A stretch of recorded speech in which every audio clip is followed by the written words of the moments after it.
நடிகர் விஜய் அரசியல் கட்சி ஆரம்பித்துள்ள நடிகர் விஜய் தனியார் நிறுவனத்துடன் ஒப்பந்தம் செஞ்சிருக்காரு. யார்? திருமாவளவன் கூட இருந்தார்ல ஆதவர்ஜுனா, அவர் ஒரு இது ஆரம்பிச்சிருக்காரு நிறுவனம், வாய்ஸ் ஆஃப் காமன்ஸ் அப்படின்னு. பிரசாந்த் கிஷோர்கிட்ட வேலை பார்த்தாரு இவர் ஆதவர்ஜுன். வேலை பார்த்துட்டு அவருடைய டெக்னிக்கெல்லாம் கற்றுக்கிட்ட உடனே இவர் தனி ஆஃபீஸு.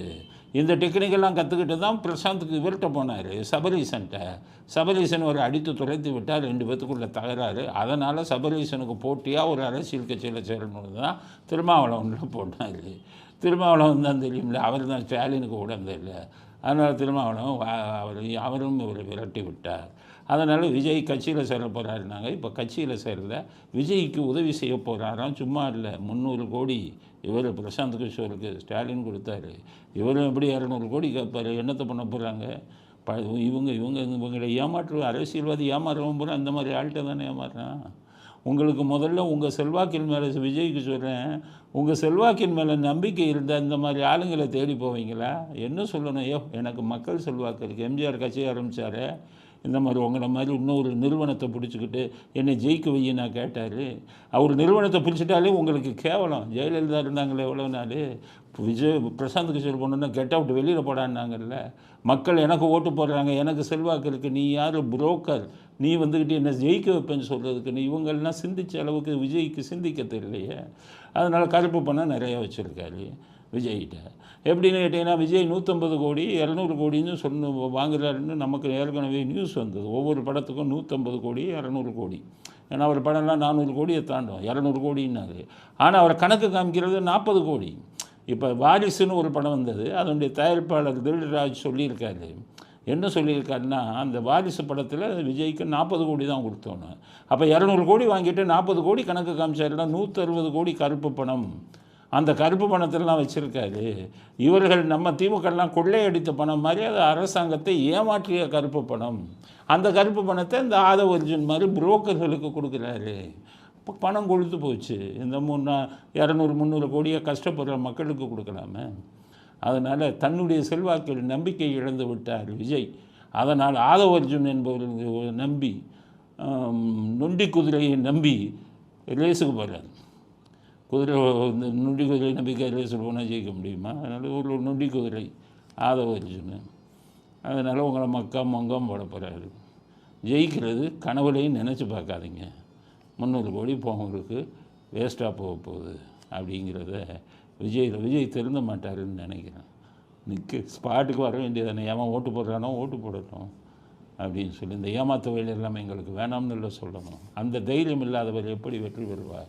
10% விஜய், 10 இன்னும் குறைஞ்சிக்கிட்டே போகும். நிறைய பேர் கேட்குறாங்க, என்ன சார் 10ங்கிறீங்க? எங்கே சார் 10? ரசிகர்கள் கூட்டம் 5%. நான் கணக்கு விட்டு வச்சுருக்கேன்.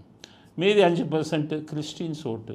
கிறிஸ்டின்ஸில் எல்லாம் போட மாட்டாங்க, படித்த கிறிஸ்டின்லாம் போட மாட்டாங்க. இருந்தாலும் மேக்ஸிமம் அவங்க எதுன்னு பார்த்தீங்கன்னா ஒரு 5% போட்டாங்கன்னா இந்த 10% வர்றதுக்கு வாய்ப்பு இருக்குது. அடுத்தது கோயில்பட்டியில் பசும்பொன் முத்துராமலிங்க தேவர் ஒரு பேரில் ஒரு சந்தை இருந்தது. கோயில்பட்டி நகராட்சி, கோயில்பட்டி பசும்பொன் முத்துராமலிங்க தேவர் நகராட்சி சந்தை, அது பேர். எப்போ வச்சுருக்காங்க. இப்போ ஸ்டாலின் வந்தோடனே அவர் முத்துராமலிங்க தேவர் பேரை எடுத்துட்டான். எதுக்குன்னா அவங்க அப்பா பேர் போடுறது. உலகமய அயோக்கியர் உங்கள் அப்பா. பசும்பொன் முத்துராமலிங்க தேவரே எல்லாம் ஜாதி தலைவராக்கிட்டாங்க ஒழிய அவர் ஜாதி தலைவர் இல்லை. சுதந்திரத்துக்காக 11 வருஷம் ஜெயிலில் இருந்தவர். அவ்வளோ வெறும் ஜாதி தலைவர் ஆக்கிட்டான். பட்டியலினத்து மக்களுக்கெல்லாம் எதிரி மாதிரி கொண்டு போகிறான். அவங்களுக்கு தான் அவர் நிலத்தையே கொடுத்தாரு. அவர் எலெக்ஷனில் நிற்கும்போது பட்டியலினத்து மக்கள் தான் போய் பூத்தில் ஒருத்தனை உள்ளே விட மாட்டாங்க, பொட்டியவே தூக்கிட்டு போயிடுவாங்க. முக்குளத்தோடு அப்படி செய்ய மாட்டாங்க. பட்டியலினத்து மக்கள் தான் அவருக்கு அவ்வளவுதான்னாங்க. 1937 மாகாண தேர்தலில் ராமநாதபுரம் ராஜா நின்னார். முத்துராமலிங்க தேவருடைய அப்பா, அவருடைய நிலங்களில் தான் நிறைய பேர் வேலை பார்த்தாங்க. அவங்கெல்லாம் ராஜாவுக்கு போக விடாமல், முத்துராமலிங்க தேவர் அப்பாவுக்கும் போக விடாமல் பட்டியலினத்து மக்கள் பூரா இவருக்கு தான் போட்டாங்க. அவருடைய அரசியல் வாழ்க்கையே பட்டியலினத்து மக்களை அடிப்படையாக தான் வந்தது. காங்கிரஸ்காரன் என்ன பண்ணால், இவருக்கும் அவங்களுக்கும் தகராறு பண்ணணும், ஏன்னா பட்டியலினத்து மக்கள் உயிரை விடுறாங்கன்னு சொல்லி தான் அந்த இமானுவேல் கொலை வேலைக்கோ கொண்டு வந்தாங்க. அது நேரு. இவர் நேதாஜியை பற்றி அடிக்கடி பேசி கொண்டிருக்கிறார், பார்லிமெண்ட்டில் உயிரோடு இருக்காருன்னு. இவரை பார்லிமெண்ட்டுக்கு வரவிடாதீங்கன்னு சொல்லி அதில் செய்யப்பட்ட சதி திட்டத்தில் தான் ஜெயிலுக்கு தள்ளினாங்க. இந்த மாதிரி ஒரு நாட்டுக்காக நேதாஜியுடைய ஐஎன்ஐ படைக்கு 5000 பேர் அனுப்பி வச்ச ஆள். அவர் ஒரு தலைவர். அப்படிப்பட்ட தலைவர் பேரை எடுத்துட்டு இவங்க அப்பா பேரை கக்கூசு கூட வைப்பாராம். தியாகி இல்லை, வீரா. இது இதில் போய் பாருங்கள், நம்ம சர்க்காரியா கமிஷனில் நாருன்னு காரு துப்பிட்டு போனான் சர்க்காரியா கமிஷன். இதில் என்ன வீராணம் திட்டத்தில் என்ன ஊழல்? கோதுமை இதுன்னு சர்க்கரை இதில் ஊழல். சர்க்கரை எங்கன்னா எலும்பு தின்னுட்டு போச்சுன்னாரு கருணாநிதி. சாக்குதுன்னா கரையாந்துட்டு போச்சுன்னாரு. அப்படிப்பட்ட ஊழல் நாயகருக்கு தமிழ்நாட்டில் மூளைக்கு மூளை பேர் வைப்பாரான், செலவு வைப்பாரான். ஆனால் தேசத்துக்காக இது ஜெயிலுக்கு போய் நேதாஜியுடன் அரசியல் செஞ்ச பசும்பொன் முத்துராமலிங்க பேர் மட்டும் எடுத்துருவாராம்.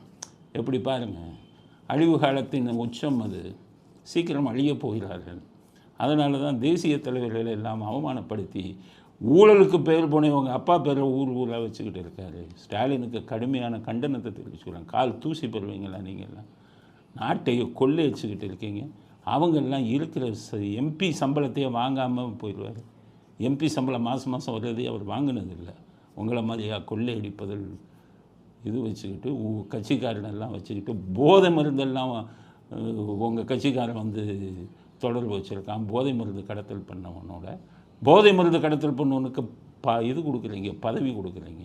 நீங்களெல்லாம் அவங்க பேரை எடுக்கிறதுக்கு அடிப்படை தகுதி இருக்கா அப்படின்னு சொல்லி ஸ்டாலினுக்கு கடுமையான கண்டனத்தை தெரிவித்துக் கொள்கிறோம்.